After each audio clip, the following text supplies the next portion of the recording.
Եթերում CBC FM-ի հայկական ծառայության նորությունների թողարկումն է։ Խոսափողի մոտն են Աթիրա Իսրաֆիլը եւ Սաբինա Բայրամը։ Նախագահ Իլհամ Ալիևը Զանգիլան քաղաքի օկուպացիայից ազատագրման 5-ամյա տարելիցի կապակցությամբ սոցիալական ցանցերի իր էջում կիսվել է հրապարակմամբ։ Հրապարակման մեջ ասվում է. «Մեր հաղթանակի պատմությունը 2020 թվականի հոկտեմբերի 20 Զանգիլան»։ Այսօր լրանում է Զանգիլանի ազատագրման 5 տարին։ 2020 թվականի հոկտեմբերի 20-ին Ադրբեջանի նախագահ Գերագույն գլխավոր հրամանատար Իլհամ Ալիևը ժողովրդին ուղղված իր ուղերձում հայտարարեց Զանգիլան քաղաքի եւ շրջանի եւս 6 գյուղերի օկուպացիայից ազատագրման մասին։ Զանգիլանի մարտերը առազի երկայնքով ամենահաջող գործողություններից մեկն են, որոնք հանգեցրին ադրբեջանական բանակի հաղթանակին Երկրորդ Ղարաբաղյան պատերազմում։ Նախագահ Իլհամ Ալիևի 2020 թվականի դեկտեմբերի 25-ին եւ 2021 թվականի հունիսի 24-ին ստորագրած համապատասխան հրամանագրերի համաձայն շրջանի օկուպացիայից ազատագրման մարտական գործողություններին մասնակցելու ընթացքում ցուցաբերած անձնական քաջության եւ խիզախության համար մի խումբ զինծառայողներ պարգևադրվել են Զանգիլանի ազատագրման համար մեդալով։ Ադրբեջանի նախագահի 2023 թվականի հուլիսի 31-ին ստորագրած հրամանագրի համաձայն ամեն տարի հոկտեմբերի 20-ին հանդիսավոր կերպով նշվում է Զանգիլան քաղաքի օրը։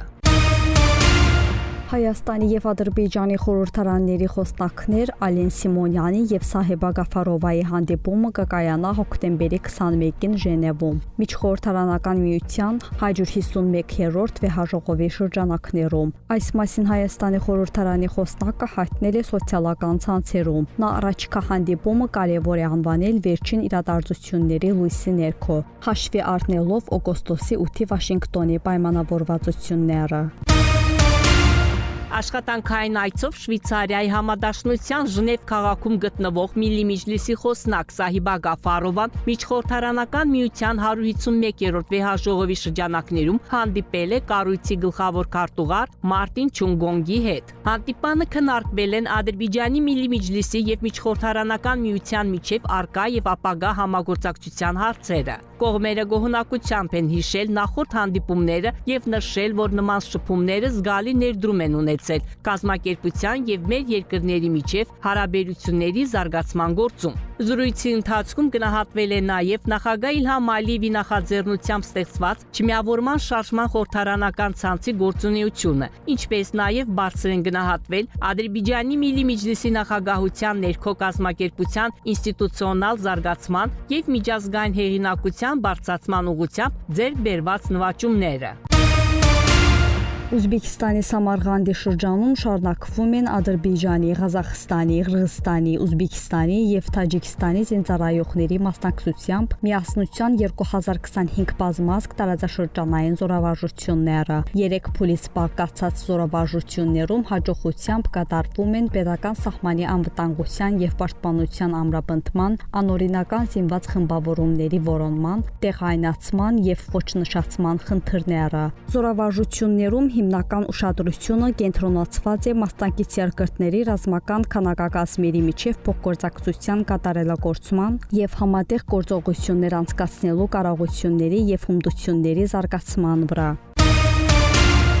Խանքենդի քաղաքի Աղդերիե եւ Խոջալույ շրջանների վերաբնակեցման ծրագրի համաձայն աշխատանքները շարունակվում են 19 բնակավայրերում բնակչության վերաբնակեցման ուղղությամբ։ 1040 ընտանիք, 4064 նախկին հարկադիր վերաբնակներ արդեն վերադարձել են հայրենիք։ Ընդհանուր առմամբ այս տարածքներում վերաբնակեցվել է ավելի քան 22000 մարդ, որոնց տրամադրվել են բոլոր սոցիալական ծառայությունները։ Այս մասին Խանքենդի քաղաքում անցկացված Ադրբեջանի ոչ կառավարական կազմակերպությունների համագործակցության ֆորումում հայտարարել է Խանքենդի քաղաքում Աղդերիե եւ Խոջալույ շրջաններում նախագահի հատուկ ներկայացուցիչ Էլչին Յուսուբովը։ Նա նշել է, որ այսօր Ղարաբաղում եւ Արևելյան Զանգիզուրի տնտեսական շրջաններում իրականացվում են լայնածավալ վերականգնման եւ շինարարական աշխատանքներ։ Տարածաշրջանում արագորեն վերականգնվում են կրթությունը, առողջապահությունը եւ սոցիալական ենթակառուցվածքները։ Ղարաբաղի համալսարանի, ժամանակակից կլինիկայի, դպրոցների եւ մանկապարտեզների բացումը,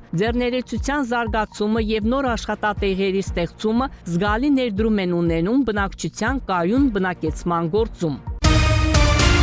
Ադրբեջանի ականազերծման գործակալությունը հրապարակել է ազատագրված տարածքներում իրականացված ականազերծման գործողությունների վերաբերյալ շաբաթական զեկույցը։ Հոկտեմբերի 13-ից մինչև 19 Թերթերի, Աղդերեի, Քելբեջարի, Աղդամի, Խոջալուի, Խոջավենդի, Լաչինի, Շուշայի, Ֆիզուլիի, Կուբատնիի, Ջաբրայիլի, Ղազախի եւ Զանգիլանի շրջաններում, ինչպես նաեւ Խանքենդի քաղաքում հայտնաբերվել է եւ վնասազերծվել է 61 հակահետևակային ական, 69 հակատանկային ական եւ 2000 միավոր չպայթած զինամթերք։ Իսկ այժմ եղանակի մասին։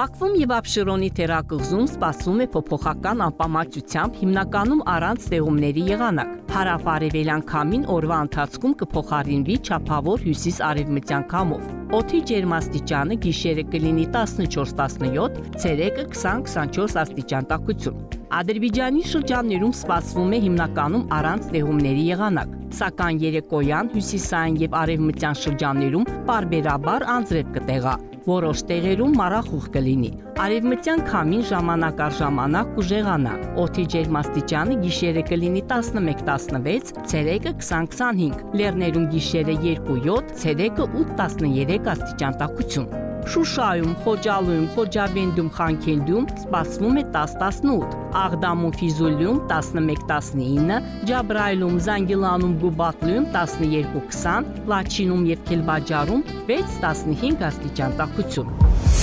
102.7 FM